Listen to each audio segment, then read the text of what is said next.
Honorable Leader of the Opposition. Thank you, Mr. Speaker.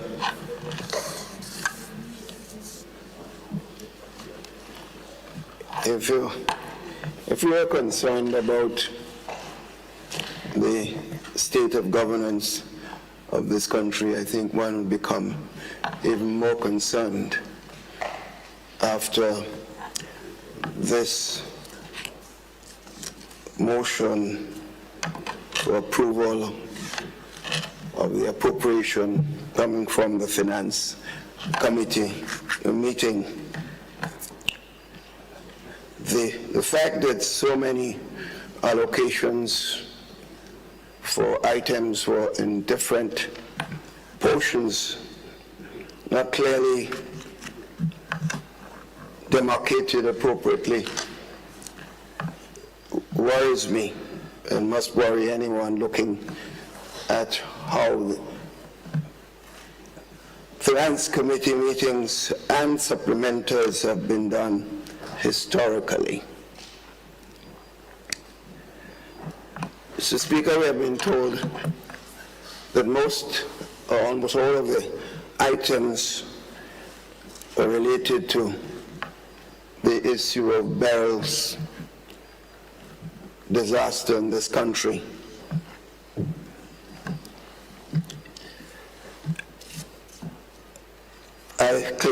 Clearly, a number of the items that we have in the appropriation could not be said to be related to the advent of Beryl, but be that as it may, the fact is, in going through all the items, I find a lack of vision and foresight in how it has been presented, or, as I said, demarcated. Mr. Speaker, it is well known that Beryl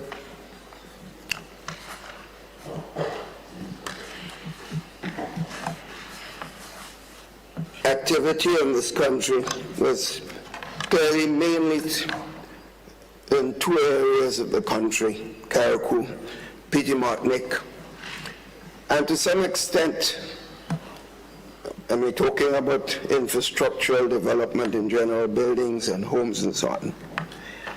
And of course, the impact of Beryl on the farming community throughout the country. So I think it's fair to say that the farmers and the fishermen community in our country have been hit extremely hard. And that could be said, maybe some areas worse than others, but certainly it can be said that they were, the farmers, generally speaking, in the country suffered enormously. Mr. Speaker, you compare this with 2004, Ivan's destruction of Grenada, Carriacou and Petit-Martinique, where, Mr. Speaker, over the entire country literally was devastated in every sense. I happened to be in the Prime Minister of the country at this time. At that time, Speaker, it was difficult to even contemplate how you will start to do anything to bring back some semblance of order in the country.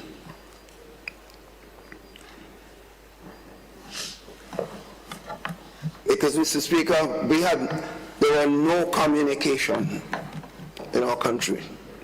For many persons who I'm hearing speaking about that period, some of them may have read it from books I heard somebody telling them something about what happened. When I listened to some of the statements being made by people, some were hardly born during a particular period. But to speak to some of us who were actually there for events years ago, and thank God would give us the lifetime to see so. The country was flattened, no electricity, no telephone, water services were interrupted, and of course our roads were affected by fallen trees and debris all over the place. And Mr. Speaker, I remember the SSU and other personnel had to be clearing roads throughout Northwest to get me out of my home area at Happy Hill to get to the Prime Minister's office. And when I got there, Mr. Speaker, it was like a battlefield. There were glasses all over the place. I'm stating this to give an idea of the difference between what occurred under Beryl as opposed to what occurred in 2005 and what transpired after the initiatives that were taken, if one understands the point I'm trying to make. It's not to go back to repeat history. But because of the foresight and vision of the government then, we recognized, Mr. Speaker, that we needed to bring people together. There's no way we as government, the few of us in government, could solve this massive problem before us. So we invited, Mr. Speaker, the official opposition at the time, the churches, the non-governmental community, and the business community to join with government to discuss how we will proceed, because we recognized we couldn't do it by ourselves. And the response was quite revealing, Mr. Speaker. Everybody accepted that responsibility. And we discussed ways in which, freely so, offering constructive suggestions on how we can go forward, given the extent of the damage to our country. Mr. Speaker, what is also significant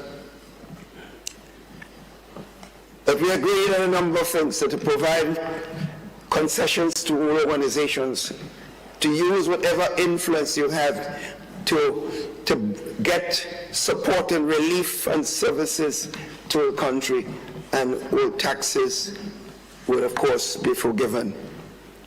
So even the National Democratic Congress took that up and used their connections and brought in services, whether it's for their own supporters, for people in general, that was allowed and concessions were given. And must be recalled, Mr. Speaker, the port literally was destroyed. You have to really give the Seamen Waterway workers a lot of credit for literally have to abandon their family at a time and come down to St. George's, from wherever they came from, to help with relief coming into the country when the port itself was destroyed. But that was a kind of patriotic support that you saw. It was not based on whose party you support or who you like and who you do not like, Mr. Speaker. And the only thing about it, Mr. Speaker, we did not have any fund savings. We did not have any money. So duties coming to the country, forget that. And we already did not have any serious funds.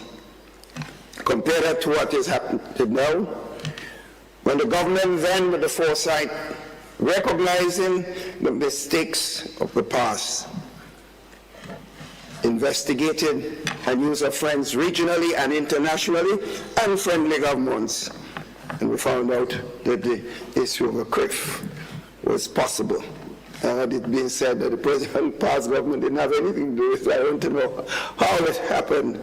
The stories will be told more in detail for what is what, because our children and grandchildren must know this. So no resources. Because of the initiative of the government, this government, with a limited section of the country destroyed, received a grant of over $118 million in 14 days because of the actions and initiative of the previous government. And this is our responsibility. We don't have to get any credit, because that is what government is supposed to do. That's what servants are supposed to do, not come to take credit and knock our chests for anything whatsoever. Mr. Speaker, there is destruction, as I pointed out before, made a major impact on Carriacou and Piti Martinique, and the farming and fishing community, as I mentioned. It seems to me, Mr. Speaker, that action should already be taken to see that some of these people receive support already, not in September, not 2 months, not 3 months. Now, people are suffering. The pain is out there. And I just appeal to my brothers and sisters and the members on the other side, and all of us. We have to do what we can, because I've never seen more complaints in my lifetime about trying to reach and to get services and not finding the response necessary. Mr. Speaker, in 2004, 200% of GDP, 200% of GDP, for those of us who understand this, was impacted on, lost. Because our regional international connection, we raised over $110 million, and through the relationship they had with the President of the United States, then George Bush, we got a significant grant support after he sent down Colin Powell to spend the entire day with the government and looking at the disaster and getting it firsthand. This first time the U.S. responded to any incident of disaster in the region as it did then, Mr. Speaker.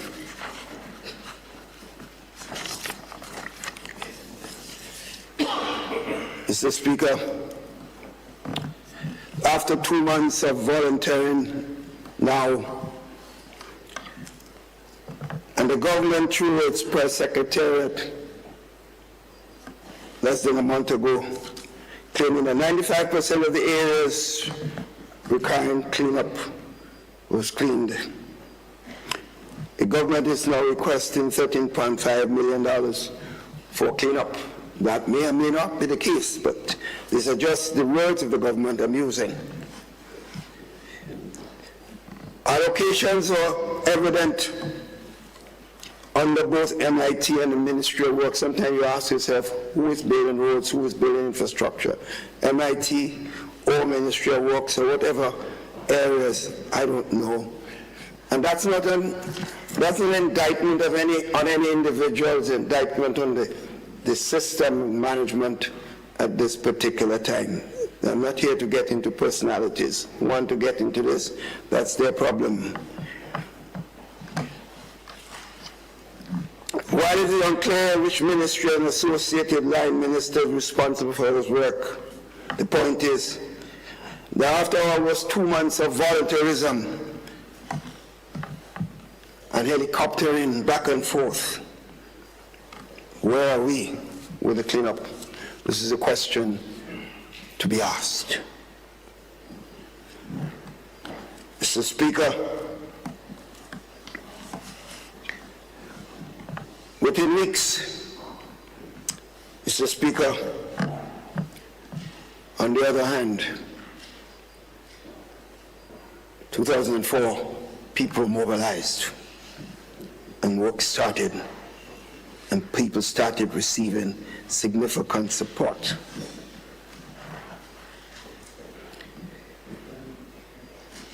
Mr. Speaker,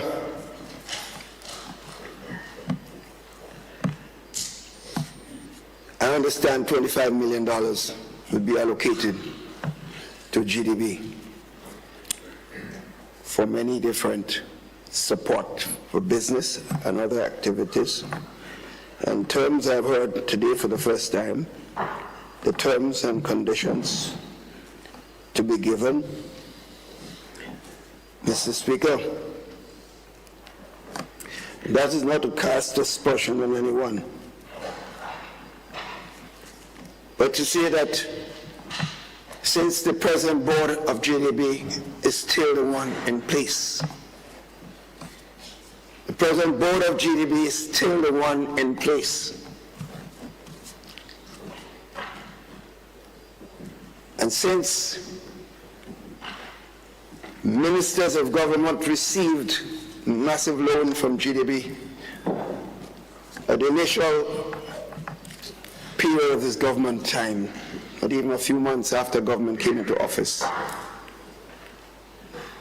I cannot have confidence that the present GDB would see to it to implement a program that the people affected will receive service and support, as opposed to elements in the government. I cannot vouch for them, Mr. Speaker, that we will not see additional ministers benefiting from this program. I have a right to speak. It's the record I'm speaking on. And I'm not saying that it will be done. I'm saying that we do not have confidence. Because I asked a question in Parliament, a simple question, Mr. Speaker, about how many ministers receive loans from GDB. How many members receive loans from GDB? I am not here to get into little child play, guys. And I am told that they have not received months. They have not received the reply. That's some basic fundamental question. You cannot tell me 3 members, 4 members, 5 members, 2, 1, 0. And I must not say anything, because this government, the minute you talk, you become an enemy. Well, I will always be an enemy of nonsense. I will always be an enemy of nonsense. Some people, I get the impression, Mr. Speaker, if they don't want to be criticized, or they should not be in politics. They should not be in politics if they don't want to hear anything negative. Because no human being is perfect. I got more than my fair share over the years. I took it left, right, and center, all kinds of accusation. I stood there. And I didn't hold anybody as enemy. I did not hold anybody as an enemy. Speaker, in fact, when I erred, I was the first person to admit it and correct it. So when I made a statement about doctors and nurses and the hospital, food and so on, and other persons, it was not meant, and others personally, in effect, I misspoke. I should say some workers, and that would be correct. I apologize publicly. Mr. Speaker, I ask, therefore, a member of for Carriacou Peter Martinique, we should apologize to the teachers of Carriacou Peter Martinique for the statement made about some of them have able to fix their homes and to do their things. They have resources. When people are under traumatic problems, Mr. Speaker, we as leaders must not speak to them like that. And if we err, then the big men apologize, like I did. The little men. MP MP for Carriacou and Petty Martinic.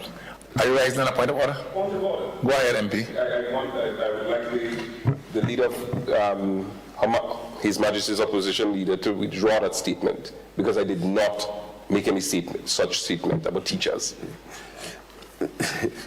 Okay, Mr. Speaker, I cannot withdraw what was reported publicly and no opposition. I said this is what was said and heard by people, and therefore I cannot withdraw. The member cannot take it, then we shouldn't be here, as I said. Honorable Leader of the Opposition. Yes. As part of the House, Yes. you must know you cannot come to the Parliament and say what was said, what you heard.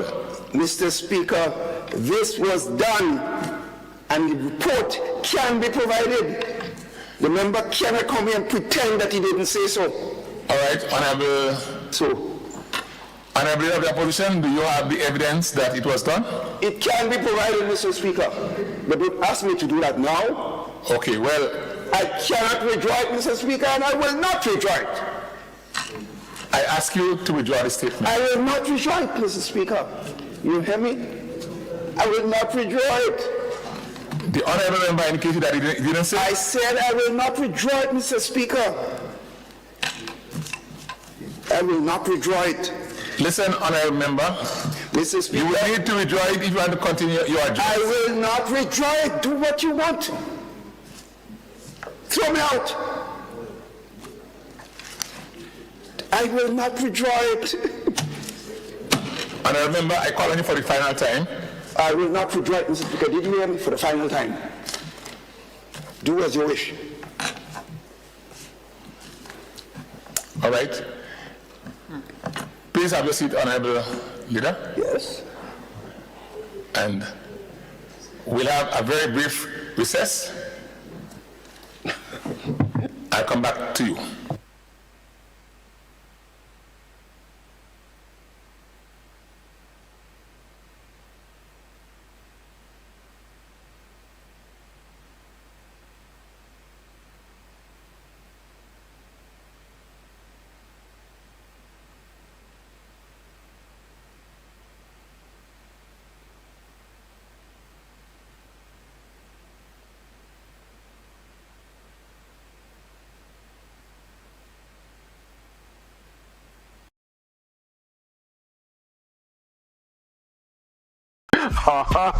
Hey, if you don't have everything for back to school, don't hurt your head.